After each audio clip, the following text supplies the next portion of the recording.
Good afternoon students. Class fourth, subject Hindi, पाठ 2, सोने का कलश। प्रिय विद्यार्थियों, इस पाठ में ये बताने का प्रयास किया गया है कि सुखी कौन है। तो इस पाठ को पढ़ाने से पहले मेरे मन में ये विचार आ रहा है कि मैं आपको हैप्पी मैन की कहानी सुनाऊं, जिसको सुनने के बाद आपको ये पाठ समझने में आसानी होगी। एक बार की बात है, एक राजा बीमार हो गया। बहुत से डॉक्टर उसको देखने के लिए आए, पर राजा की बीमारी का पता नहीं लगा पाए। उनको देखने में लगता था कि राजा बीमार नहीं है, पर वो राजा बीमार था।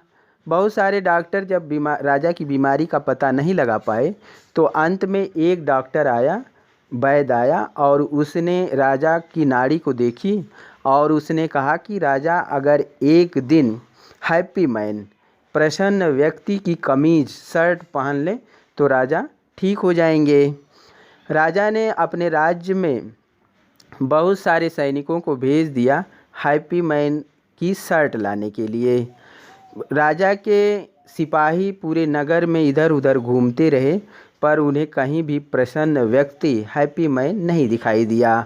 घूमते घूमते वो एक ऐसे गांव में पहुँचे जहां एक आदमी हल चला रहा था, और वह कभी गाता था, कभी हल चलाता था। हल चलाते चलाते वो गा भी रहा था। तो राजा के सैनिकों को देखने में लगा कि यह व्यक्ति हैप्पी मैन है, प्रसन्न व्यक्ति है। उन्होंने उस किसान को बुलाया और उससे पूछा कि क्या तुम हैप्पी मैन हो, प्रसन्न व्यक्ति हो? तो उस व्यक्ति ने कहा, हाँ, मैं प्रसन्न व्यक्ति हूँ, हैप्पी मैन हूँ।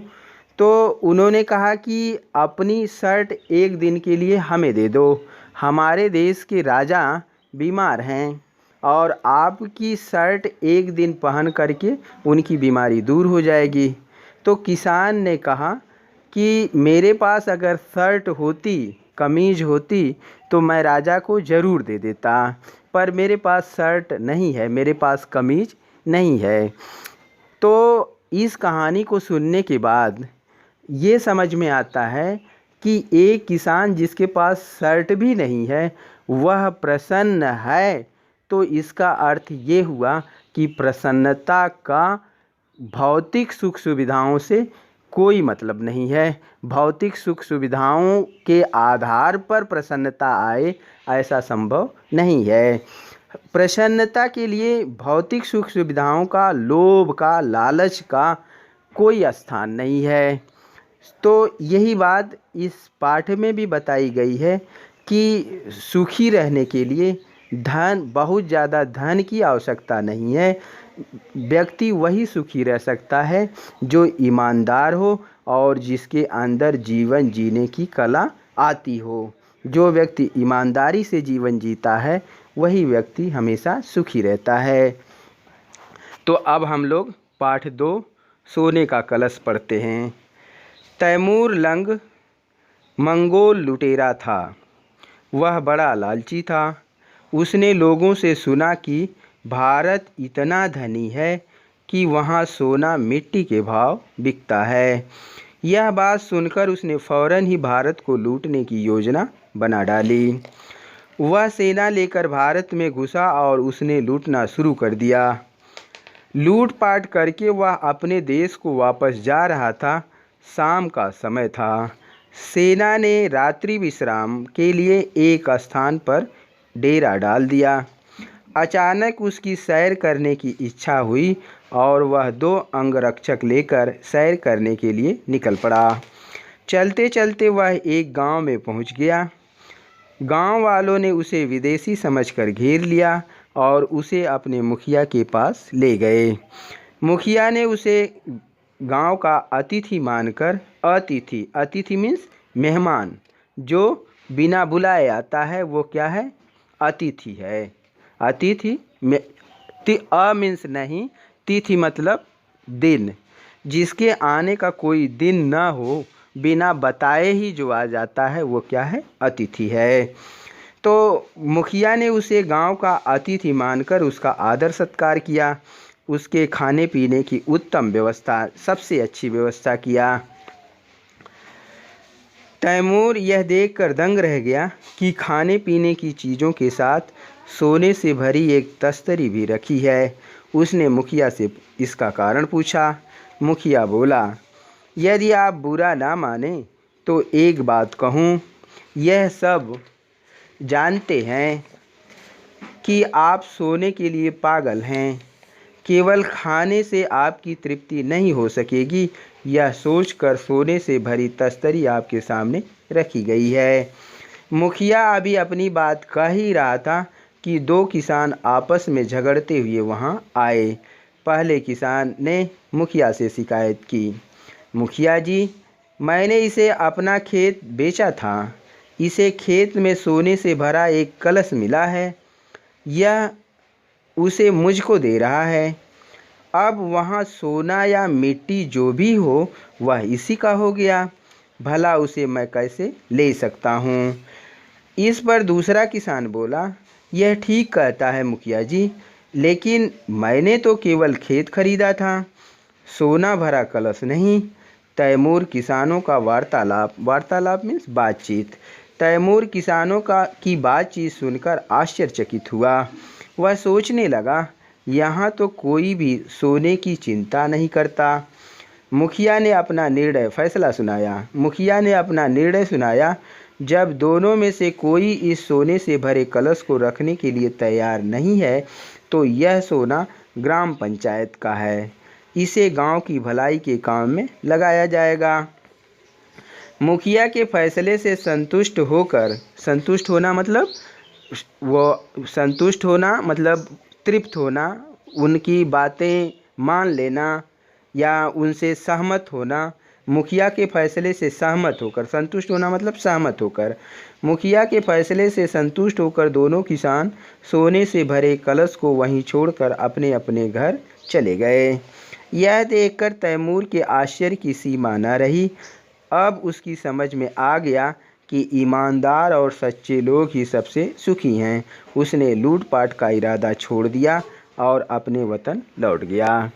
प्रिय विद्यार्थियों, इस पाठ में आपने देखा कि पढ़ने के बाद जैसा हमने पढ़ा वैसा ही आपने सुना और समझा। अगर आपने पाठ को ध्यान से पढ़ा है तो पढ़ने के बाद उसकी कुछ बातें आप अपने शब्दों में कह सकते हैं। जैसे अगर पाठ को बंद भी कर दिया जाए तो आप इसकी कहानी को अपने शब्दों में कह सकते हैं कि तैमूर लंग एक लुटेरा था और वह लूटपाट करने के लिए भारत आया था। उसने सुना था कि भारत बहुत धनी देश है और वहाँ सोना बहुत सस्ता है, तो वह लूटपाट करके अपने देश जा रहा था। तो रात्रि में एक जगह रुका।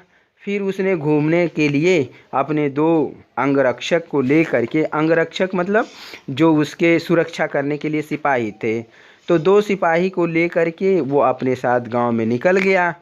तो गांव के लोग उसको पहले देखे नहीं थे तैमूर लंग को, इसलिए अनजान आदमी समझ करके उसने उसको पकड़ लिया। गांव के लोगों ने पकड़ लिया और मुखिया के पास ले गए।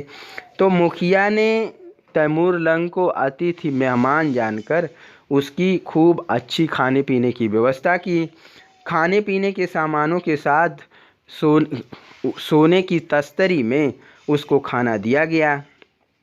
तो इसका कारण जब वो तैमूर लंग ने उससे पूछा तो मुखिया ने बताया कि चूँकि आपको खाने से ही पेट भरने वाला नहीं है, इसलिए आपकी तृप्ति नहीं होगी, आपका के मन को शांति, पेट तो भर जाएगा लेकिन मन को शांति नहीं होगी, इसलिए आपको सोने की तस्तरी में खाना दिया गया है जिससे आपका पेट भी भर जाए और मन भी शांत हो जाए। उसी समय दो किसान आपस में बातचीत करते हुए शिकायत लेकर के मुखिया के पास आए और एक किसान ने अपनी बात मुखिया से कही कि मुखिया जी, जो है खेत में मैं एक खेत खरीदा था, दूसरे किसान से एक खेत खरीदा था, लेकिन इस खेत में जो है एक सोने से भरा कलश घड़ा मिला है और अब चूँकि मैंने तो खेत खरीदा था जो किसान खेत खरीदा था वो दूसरे किसान से कहता है कि मैंने तो केवल खेत खरीदा था, पर इस खेत में सोने से भरा कलश मिला है, तो मैंने कलश तो खरीदा नहीं था, इसलिए मैं ये सोने का कलश पहले किसान को जिसने खेत बेचा है उसे वापस कर रहा हूँ। वह ले ही नहीं रहा है, वह कह रहा है कि जब तुमने खेत खरीद लिया तो कलश भी तुम्हारा है। तो दोनों किसानों की बात सुनकर मुखिया कहता है ठीक है, अगर कोई किसान इस कलश को नहीं लेना चाहता है तो यह कलश, सोने से भरा कलश, ये ग्राम पंचायत, गांव के लोगों के विकास के लिए ये पैसा खर्च किया जाएगा। और मुखिया के फैसले से दोनों किसान खुश हो गए और वो सोने का कलश वहीं छोड़कर अपने घर चले गए। अब तैमूर लंग जो है इस कहानी को, इस घटना को देख करके उसकी समझ में ये बात आ गई कि सच्चा सुख जो है वो ईमानदारी में है। सच्चा सुखी वही व्यक्ति है जो ईमानदार है, और लूटपाट करने से कोई सुखी नहीं रह सकता। जैसे जैसे लूटपाट व्यक्ति करता जाता है उसकी इच्छाएं और बढ़ती जाती हैं और वह सोचता है कि मैं और कितना धनी हो जाऊं, और उस पैसे की व्यवस्था करने में, लूटपाट करने में वह हमेशा बेचैन रहता है और उसे कभी भी सुख नहीं मिलता है। और सच्चा सुख उसी व्यक्ति को मिलता है जो ईमानदारी से रुपए कमाता है, जो ईमानदारी से रहता है। तो आशा करता हूँ इस कहानी से आपको ये शिक्षा मिली होगी कि हमें सुखी रहने के लिए सच्चा और ईमानदार होना चाहिए और हमें किसी का धन नाजायज़ तरीके से नहीं लेना चाहिए। Thank you. Have a nice day.